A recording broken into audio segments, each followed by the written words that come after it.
Bonjour, bonsoir tout le monde. J'espère nous en forme. Je dis à nous un petit coup de parler sur Léopold II. Léopold II fait dans le pays Belgique dans l'année 1835 et il est mort en 1909. Il était à Belgique de 1865 à 1909. Il a toujours parlé nous de Hitler comme plus gros auteur génocide.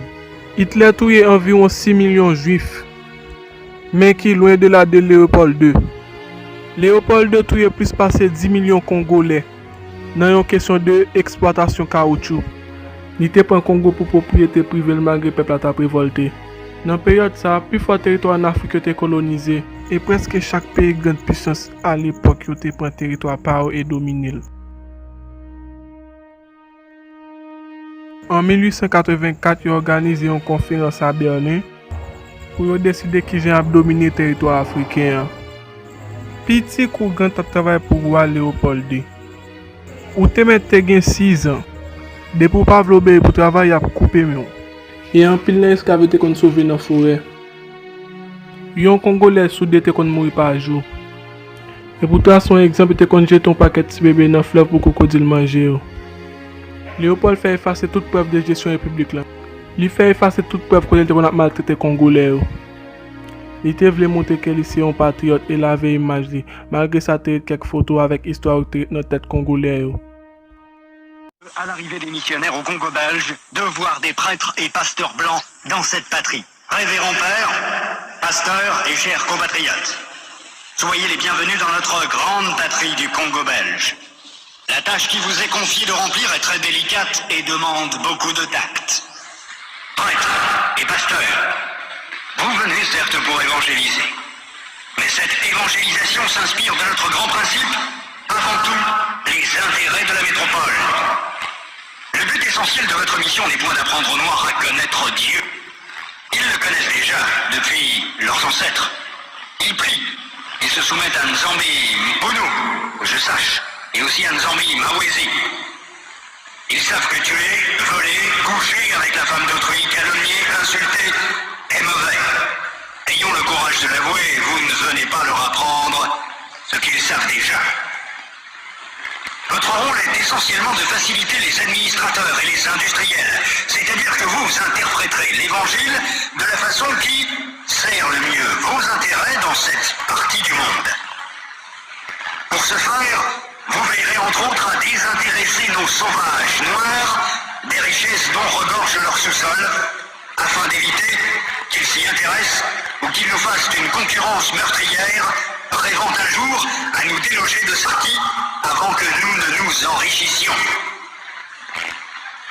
Votre connaissance de l'Évangile vous permettra de trouver des textes qui recommandent et qui font aimer la pauvreté.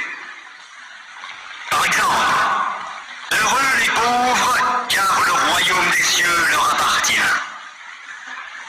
Il est plus difficile pour un riche d'entrer au ciel qu'un chameau de passer par le trou d'une aiguille, etc. Vous ferez donc tout pour que les nègres aient peur de s'enrichir pour mieux mériter le ciel. Les soutenir petit à petit pour qu'ils ne se révoltent jamais un jour. Les industriels et les administratifs seront obligés de se conformer à ce que je vous recommanderai, à vous prêtres et pasteurs blancs, de temps en temps, pour vous faire craindre, de peur de courir à la violence, injurier, battre. Il ne faudra pas que les nègres ripostent ou se nourrissent de vengeance. Pour cela, vous leur renseignerez par tous les moyens et vous insisterez pour qu'ils suivent l'exemple de tous les saints qui ont tendu les joues, qui ont pardonné les offenses, qui ont reçu les crachats et les insultes sans tressaillir. Il faudra les décourager et les détacher de tout ce qui pourrait leur donner le courage de nous affronter. Je songe ici spécialement à leurs nombreuses fétiches de guerre qu'ils prétendent ne point abandonner. Votre action doit porter essentiellement sur les jeunes, afin qu'ils n'hésitent point de nous saluer. Quand le commandement du Père est en contradiction avec celui des missionnaires, qui sont les pères spirituels de leurs âmes, vous insisterez particulièrement sur la soumission et l'obéissance même aveugle. Cette vertu se pratique mieux quand il y a absence de critique. Apprendre aux élèves à croire et non à raisonner. Ce sont là, chers prêtres, pasteurs et compatriotes, quelques-uns des principes que vous appliquerez sans faille. Vous en trouverez beaucoup d'autres dans les livres et textes qui vous seront remis à la fin de cette séance. Vous verrez donc ce que je recommanderais à vous, prêtres et pasteurs. Évangélisez les Noirs jusqu'à la moelle des os, afin qu'ils ne se révoltent jamais contre les injustices que vous leur ferez subir.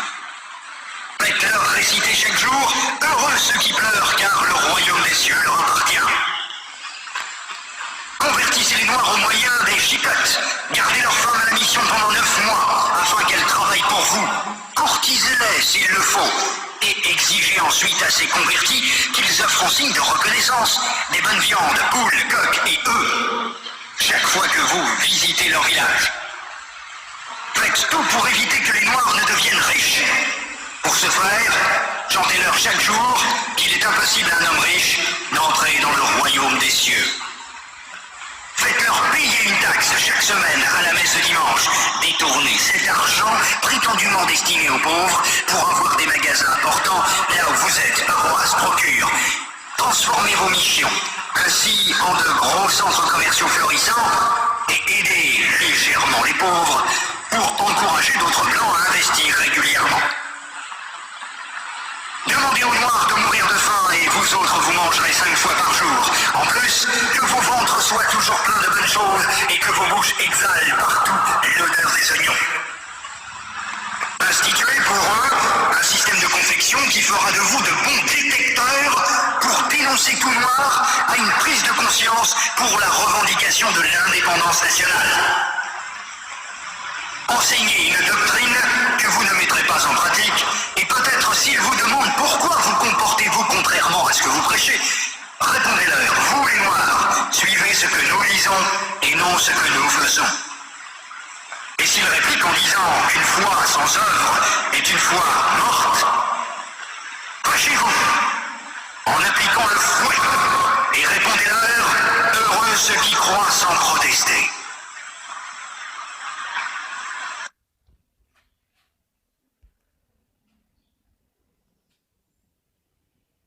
Dites-leur que les statuettes que vous gardez chez vous sont l'œuvre de Satan. Confisquez-les et allez remplir vos musées ainsi que ceux de Ternérine au Vatican. Faites oublier aux Noirs leurs ancêtres afin qu'ils s'adorent les vôtres et ne les écouteront jamais, par exemple, les saintes, la Vierge Marie, Sainte Thérèse, Saint Martin. Faites-leur prier en les mettant à genoux comme bénition. Et obligez-leur à réciter le chapelet 10 fois ou plus. Ne présentez jamais une chaise à un Noir qui vient vous voir. Ne l'invitez jamais. Donnez-lui tout au plus une cigarette. Ne l'invitez jamais à manger avec vous, même s'il égorge pour vous une poule ou un coq, chaque fois que vous arrivez chez lui. Bref, lorsque vous aurez accompli tout cela, notre pays, la Belgique, sera très riche, et c'est plus tard seulement, lorsque les Noirs auront compris que nous essayerons de les aider pour l'amour de Dieu, car on ne réveille pas un chat qui dort. Je vous en remercie vivement, le roi des Belges, Léopold II. J'espère que vous avez aimé cette vidéo. Il y a un pilote qui fait, même si vous attirer attention sur ça. Et abonnez, partagez, cliquez sur la notification pour aucune autre vidéo et puis bye.